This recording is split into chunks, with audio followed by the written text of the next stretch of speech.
आज अगर लालू प्रसाद यादव जी बिहार के मुख्यमंत्री नहीं बनते तो आपको कुर्सी पे बैठने का अधिकार नहीं मिलता। जबकि श्री राम को बचाने वाला हम लोग हैं, पार लगाने वाला हम लोग हैं, और हमें अभी श्री राम से दूर हैं। आपके वोट से राज्य का मुख्यमंत्री बनेगा, आपके वोट से विधायक सांसद बनेंगे, या आपके वोट से एक वार्ड सदस्य बनेंगे। आपके पास इतना ताकत है कि देश के प्रधानमंत्री को बदल सकते हैं, ये आपके उंगली में ताकत है। पहले देश जब था आजादी से पहले, उस समय में राजा के घर में बच्चा जन्म लेता था तो उसी को राजा बनाया जाता था, बड़ा बेटा को। लेकिन बाबा साहब ने संविधान बनाया, एक दलित का बेटा, एक राम का बेटा, ये देश का संविधान बनाया। और वो संविधान बनाया, उसके हाथ से लोग छुआ हुआ पानी नहीं पीता था, उनको किसी के घर में ठहरने नहीं देता था। पहले ऐसा होता था, अभी ऐसा नहीं हो रहा है, लेकिन पहले ऐसा होता था। आजादी से पहले वो अपनी जिंदगी में हर तरह का समस्या का सामना किया। जब वो जन्म लिया तो उनके 5 साल में उनकी माता का देहांत हो गया। फिर उन्होंने पढ़ाई किया, लिखाई किया, विदेश तक पढ़ाई किया, और फिर देश के लिए संविधान लिखा। और संविधान लिखते समय हजारों समस्या का सामना किया। उसके बावजूद भी वो खास करके दलित भाई, पिछड़ा भाई, अनुसूचित समाज के लोग, इन लोगों के लिए बहुत कुछ किया। उस संविधान में ऐसा अधिकार दिया कि आपके वोट से देश का प्रधानमंत्री बनेगा, आपके वोट से राज्य का मुख्यमंत्री बनेगा, आपके वोट से विधायक सांसद बनेंगे, या आपके वोट से एक वार्ड सदस्य बनेंगे। आपके पास इतना ताकत है कि देश के प्रधानमंत्री को बदल सकते हैं, ये आपके उंगली में ताकत है। इस देश में तो 75 से पहले एक वर्ग का ही कब्जा था, स्वार्थी लोगों का कब्जा था। लेकिन हमारे एक से एक बड़े बड़े नेता आए, बीपी मंडल साहब आए, ओबीसी आरक्षण लागू किए, लालू प्रसाद जी आए, नीतीश जी आए, मांझी जी आए, स्वर्गीय रामविलास पासवान जी आए, उधर शरद यादव जी आए, उधर मुलायम सिंह यादव जी आए, बहन मायावती जी आए। तो 75 के बाद ऐसा हुआ कि बैकवर्ड में भी बहुत सारा नेता जन्म ले लिया। और जब बैकवर्ड में नेता जन्म लिया तो देश में संविधान जो है वो बैलेंस में चलने लगा। उसमें ऐसा हुआ कि सबके पास पावर आएगा, सिर्फ एक व्यक्ति के पास नहीं आएगा। और आपको और हमको दोनों को वोट का अधिकार भी हम लोग समझ गए। आज इसीलिए ना, आज एक मछुआरा का बेटा अपने वोट का अधिकार हमने समझा, हम अपनी ताकत को समझा, हमने पहले संघर्ष किया, दूसरे नेता के पीछे घूमे, फिर हमको लगा ये लोग सुन नहीं रहा, तो हमने क्या किया, आपके सहयोग से दल बनाया। और जब दल बनाया तो बल मिला, और जब बल मिला तो हमारे हर तरह का समस्या का हल हो रहा था। आज 2020 का जब चुनाव हुआ था, उस समय बिहार का मुख्यमंत्री हमने बनाया, एक निषाद मल्ला का बेटा और एक मुसहर का बेटा। अगर समर्थन नहीं देते तो बिहार का मुख्यमंत्री नहीं बनता। वो ताकत हमारे पास आया। भले 4 विधायक था, लेकिन 74 विधायक से कम नहीं था। हम अगर सपोर्ट में थे तो सरकार चलता, अगर समर्थन में नहीं रहते तो सरकार नहीं चलता। ये हमारे पास ताकत आया। आप दुश्मन से उम्मीद नहीं कर सकते हैं कि एक गरीब मछुआरा का बेटा को मालिक बनाएगा। आप हमने पहले भी हमने संघर्ष किया है। आज 42 साल की उम्र हो गया, 42 साल में 24 साल से मैं संघर्ष कर रहा हूँ। एक समय था कि माँ बाप, भाई बहन, रिश्तेदार सबको छोड़कर अपनी जिंदगी को बेहतर बनाने के लिए मुंबई जैसे शहर चला गया, सब घर परिवार को छोड़कर।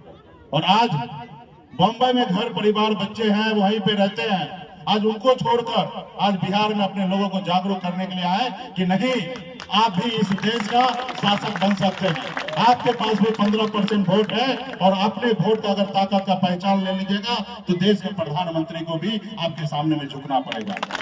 चाहे राज्य का मुख्यमंत्री हो, उनको भी आपके सामने में झुकना पड़ेगा। हमारी लड़ाई है। जब बंगाल में आरक्षण मिल रहा है, जब दिल्ली में निषाद को आरक्षण मिल रहा है, तो बिहार में क्यों नहीं मिलेगा भाई? जब देश का प्रधानमंत्री एक है, संविधान एक है, तो फिर हमारे साथ भेदभाव क्यों है? और हम पूरा करेंगे। आज 4 विधायक आए तो हम सरकार को घुमाते थे, जो कहते थे वो सरकार को मानना पड़ता था। कल 10 को सांसद होगा, तो दिल्ली में हमारा चलेगा। आप लोगों ने देखा होगा कि अटल बिहारी वाजपेयी जी का स्वर्गीय रामविलास पासवान जी एक ही लोकसभा सीट को लेके उनकी सरकार को गिरा दिया था। कल हमारे पास भी 10 को सांसद होंगे, और जब 10 को सांसद होंगे तो हम भी दिल्ली के सरकार को कहेंगे कि आप हमारा काम कीजिए तो हम आपको प्रधानमंत्री रहने देंगे, वरना अगर आप हमारा काम ही नहीं कर सकते तो हम बदल देंगे। क्योंकि विपक्ष वाला भी ऑफर करता है। जैसे हम बिहार में मंत्री बने तो लालू जी का तरफ से ऑफर आता था कि आप डिप्टी सीएम बन जाइए, चारों विधायक को मंत्री बना लीजिए, आप हमारे साथ आ जाइए, हमारे साथ सरकार बनाइए। लेकिन हम लोग ईमानदार हैं, एक लव के वंशज हैं, अमर शाही जुब्बा के वंशज हैं, वीरांगना फूलन देवी के वंशज हैं। हम कभी किसी के साथ गद्दारी नहीं करते हैं, हम कभी किसी के पीठ में खंजर नहीं भोंकने का काम करते हैं, और हम लड़ते हैं तो सामने से लड़ते हैं, चाहे दुनिया का कोई भी ताकत क्यों ना हो। हम ईमानदारी के रास्ते पे चल रहे हैं। अरे कल हम जीरो थे, जीरो से हीरो बने ना, 4 विधायक बना हमको, सरकार हमारे मुट्ठी में था, फिर 40 बना लेंगे। हम संघर्ष करने से हम लोग पीछे हटते हैं। हम वो समाज चाहते हैं कि भगवान राम को भी उस पार जाना होता था तो हमसे मदद लिए थे कि केवट महाराज जी हमको उस पार उतार दीजिए।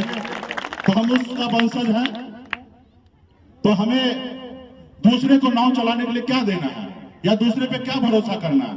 हम खुद नाव चलाने वाले हैं। जब भगवान को पार लगा सकते हैं तो हम क्यों नहीं अपना आप को पार लगा लेंगे। सिर्फ जरूरी है सिर्फ संघर्ष करना, सिर्फ जरूरी है अपने वोट बैंक को समझना, सिर्फ जरूरी है आपस में भाईचारा बना के रखना। आज देश में धर्म की राजनीति होने लगा। जिसको स्कूल बनाना है, जिनको अस्पताल बनाना है, वो छोड़ के मंदिर बना रहा है। मंदिर बनाने के लिए आप लोग हैं ना, आज यज्ञ कर रहे हैं। महाराज जी यहाँ पे है, हम लोग सभी देवी देवता को मानते हैं। हम लोगों का काम है, सरकार का काम है भाई स्कूल बनाना, हॉस्पिटल बनाना। आज गरीब समाज, पिछड़ा समाज का बच्चा पैसे के अभाव में दम तोड़ देता है। ये सरकार को सोचने का काम है, लेकिन सरकार नहीं, धर्म में हमको बांट रहे हैं। 5 किलो चावल दे रहे हैं और हमारे बच्चों को कह रहे हैं कि यही विकास है। क्या हम गुलाम हैं, भिखारी हैं? हमें नौकरी चाहिए, हमें रोजगार चाहिए, हमें बैंक से लोन चाहिए, हमें पढ़ाई चाहिए, हमें इलाज कराना है, ना कि हमें भीख मांगना है। ऊपर वाला भगवान ने हमें 2 पैर दिया, 2 हाथ दिया। हम खेत में मजदूरी करेंगे, हम मछली मारेंगे, अपने घर परिवार को चलाएंगे। हाँ, पढ़ाने लिखाने के लिए कमजोर है तो सरकार का काम है कराना, लेकिन सरकार आज दूसरे तरीके से चल रहा है। जिसका जो अधिकार है उसको नहीं दे रहा है। तो आप अधिकार कौन देगा जब आपके विचार का सरकार होगा। आज मान लीजिए अगर कर्पूरी ठाकुर जी एक नाई का बेटा बिहार का मुख्यमंत्री नहीं बनते तो क्या अति पिछड़ा आरक्षण आपको मिल जाता? नहीं मिलता। आज अगर लालू प्रसाद यादव जी बिहार के मुख्यमंत्री नहीं बनते तो आपको कुर्सी पे बैठने का अधिकार नहीं मिलता। यह है सामाजिक न्याय, और हम लोग सामाजिक न्याय के साथ रहना चाहते हैं। हम लोग हर धर्म के लोगों को मानना चाहते हैं, हर किसी को गले लगाना चाहते हैं, चाहे ऊंची जाति के हो या दलित का बेटा हो, हर किसी को गले लगाना चाहते हैं। वहां पे कोई भेदभाव नहीं करना चाहते हैं। पूरे बिहार ही नहीं, उत्तर प्रदेश, झारखंड, 3 राज्य में आज वीआईपी पार्टी का एक अपना पहचान बन चुका है। देश के बड़े से बड़े नेता को, चाहे योगी जी हो या मोदी जी हो या नीतीश जी हो या तेजस्वी प्रसाद यादव जी हो या लालू प्रसाद यादव जी हो, हर किसी को जगह पे ही हम टक्कर देते हैं। आपने देखा होगा 2020 में तेजस्वी थोड़ा हिरिंग मिरिंग किया तो हम क्या किए, जगह पे हम उनको राह साफ कर दिए, और जब हम वहां से दूर हो गए तो मुख्यमंत्री से दूर हो गए वो। आपने देखा यूपी में कि वीरांगना फूलन देवी का मूर्ति लगाने से रोका रहा था। हम बोले जाएंगे तो जाएंगे, देश के जितने भी शक्ति लगाना है लगा दो, लेकिन जो हमारा कि हम लोग तो श्री राम को पार लगाने वाले हैं। हमने तो उस समय प्रभु राम को कहे थे हमारे पूर्वज ने कि आपको इस बार हम पार लगा देते हैं और हमको आगे पार लगाइएगा, लेकिन आप लोगों को, हम लोग तो बीच में फंसे हुए हैं। पार तो दूसरे लोग लग रहे हैं, जबकि श्री राम को बचाने वाला हम लोग, पार लगाने वाला हम लोग हैं, और हमें अभी श्री राम से दूर हैं। श्री राम पे तो पहला अधिकार हमारा होना चाहिए। बचा उचा के लेके उस पार लगा दिए। तो इस श्री राम पे पहला अधिकार हमारा होना चाहिए। तो लेकिन आज हम लोगों को दूर कर दिया गया। अभी राम मंदिर बन रहा है, उसमें एक को निषाद का बेटा नहीं है। भाई श्री राम पे अधिकार हमारा होना चाहिए। 11 आदमी का कमेटी बना, एक को मला नहीं है। तो यही है, आप काम कीजिए और उसका फल आपको नहीं मिलेगा, लेकिन कर्म भी कीजिए, कर्तव्य भी कीजिए। इसमें घर में जाके सो जाइएगा तो नहीं होगा। आज मैं बॉम्बे में रहता, बिहार में आकर अपने समाज के लिए काम नहीं करता, तो क्या मैं बिहार का नेता बनता, लीडर बनता? आज देश के बड़े बड़े नेता झुकते हैं, डरते हैं। आज कुछ भी नहीं है तो 1 दर्जन सुरक्षा कर्मी मेरे आगे पीछे घूमते हैं। क्यों घूमते हैं? क्योंकि मेरे साथ आप लोग हैं। उनको पता है कि मुकेश सहनी जी बिगड़ गए 24 में, तो यूपी बिहार झारखंड में 50 गो सीट का खेला खराब करेंगे। अब 50 गो सीट का खेला खराब हो गया तो वो दिल्ली का कुर्सी उनको छोड़ना पड़ेगा। तो देश में माहौल बदल रहा है, तो इस बार हम लोगों को बहुत फायदा उठा लेना है। भाई हम वोट दे रहे तो हमको भी कुछ मिलना चाहिए, या कह दीजिए कि हम आरक्षण मांग रहे हैं वो हम नाजायज मांग रहे हैं, तो हम कल से मांगना बंद